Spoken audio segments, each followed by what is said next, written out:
大家好，我是博正，今天分享文案的基本修养这本书里的一些内容。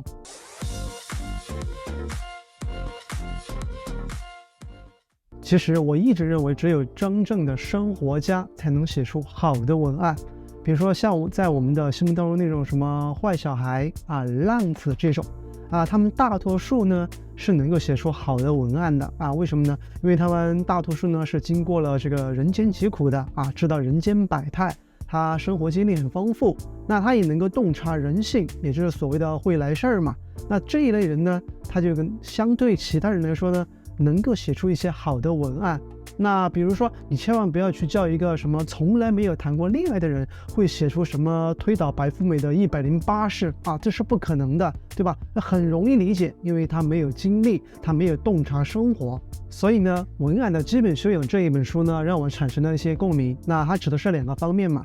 第一方面呢，文案呢指的就是文字本身。那另一方面呢，文案呢是指的文案的从业者。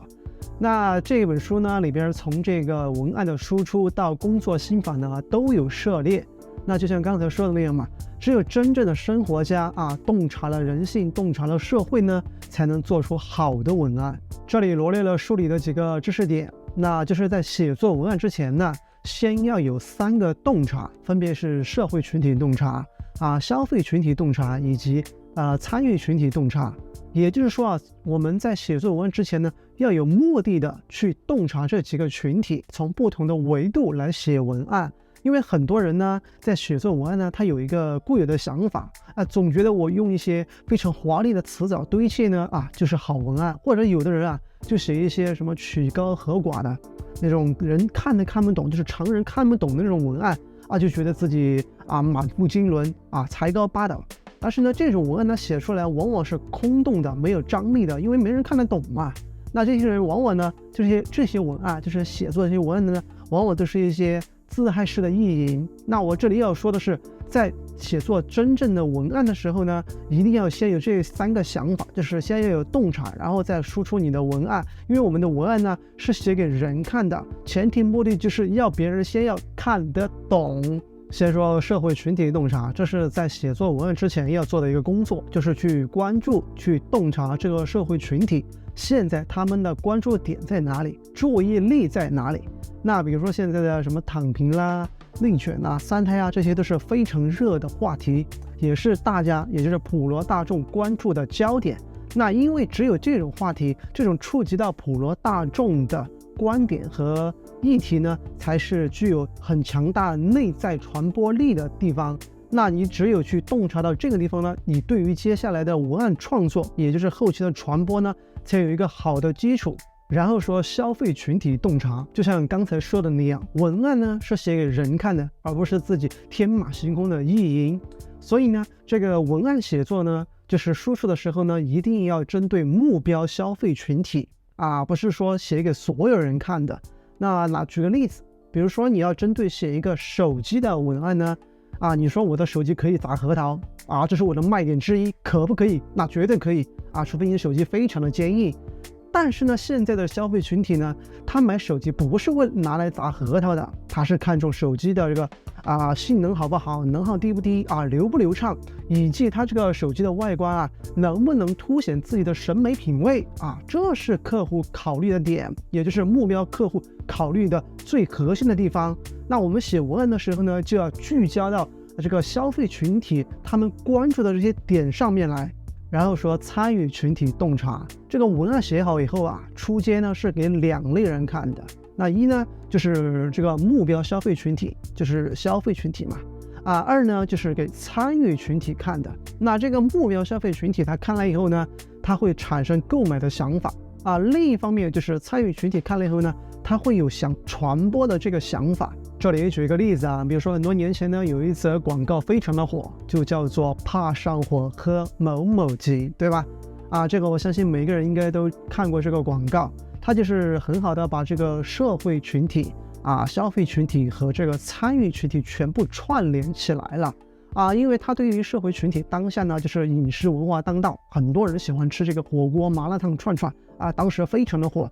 几乎每个城市都在吃这些东西。那吃了这个东西呢，就是消费群体嘛，他吃这个火锅的这些人呢，他就容易上火，所以呢，他掌握了就是洞察这个怕上火的这个客户的心理诉求，是非常切实的一个需求。那然后呢，他把这个消费群体和这个参与群体也串联起来了。就是那个时候啊，只要你一想到吃火锅，或者是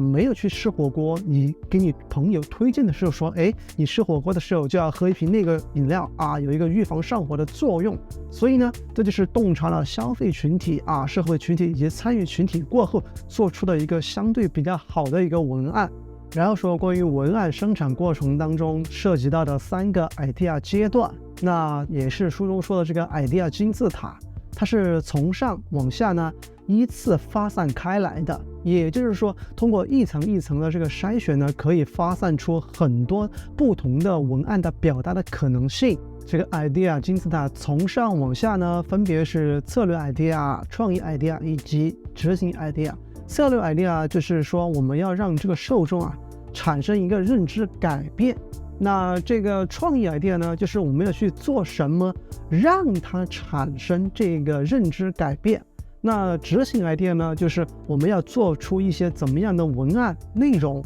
让这个受众感受到，我们要让他感受到这些东西，从而产生这个认知改变。这里举一个例子